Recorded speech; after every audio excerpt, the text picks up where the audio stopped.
Assalamualaikum warahmatullahi wabarakatuh. Saya Johan Arifin, usia 58 tahun, dari Mojokerto. Saya seorang peruqyah, bergabung di Quranic Healing International. Di dalam konsep Tibu Nabawi, mengobati itu harus meliputi empat unsur yang harus secara simultan dilaksanakan. Berbeda sedikit dengan konvensional, di mana seseorang hanya kasih diagnosis, kasih obat, sudah ditunggu sekian lama sembuh atau tidak sembuh, tidak usah diamati, kecuali orang yang di rumah sakit. Dalam konsep Tibu Nabawi itu ada 4 langkah. Yang pertama adalah input, sistem, output, software. Apa yang disebut dengan input? Ya, makanan atau obat yang dimasukkan ini punya syarat halalan thayyibah. Rasulullah dawuh, wa ma anzalallahu da'in illa anzalahu dawa.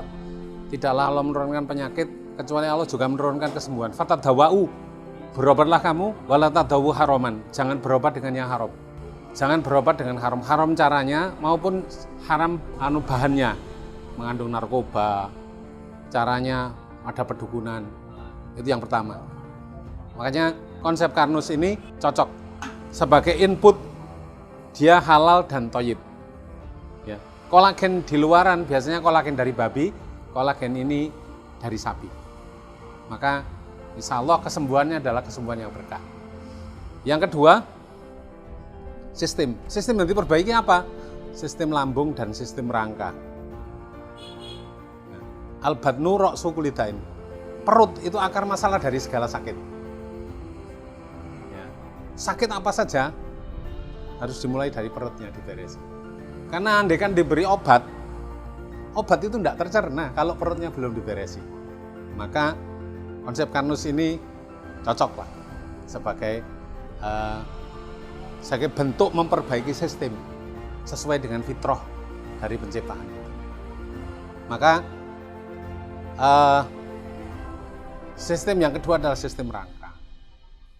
Makanya saya ruqyah, saya betulkan rangkanya, dan insya Allah memberikan kesembuhan dengan cepat. Yang ketiga adalah output.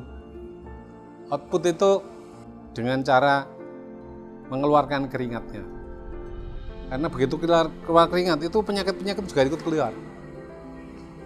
Dan yang tidak kalah penting, yang keempat adalah software dari tubuh kita itu juga harus diperbaiki sesuai dengan sunnah Rasulullah SAW, yaitu dengan dibacakan ruqyah. Maka bagi terapis ruqyah yang lain biasanya dibacakan. Kalau saya kontrol di lehernya, kenapa? Setan itu masuk melalui pembuluh darah kita. Lah pembuluh darah ini berputar, yang paling gampang kan kontrolnya di lambung, di leher. Maka walaupun cekiannya sederhana saja, kalau orang ada gangguan software dari tubuhnya, dia akan kejang-kejang seperti yang sudah saya saksikan tadi. Itulah yang harus kita ketahui dari konsep kolaborasi. Jadi sekarang ini zamannya kolaborasi.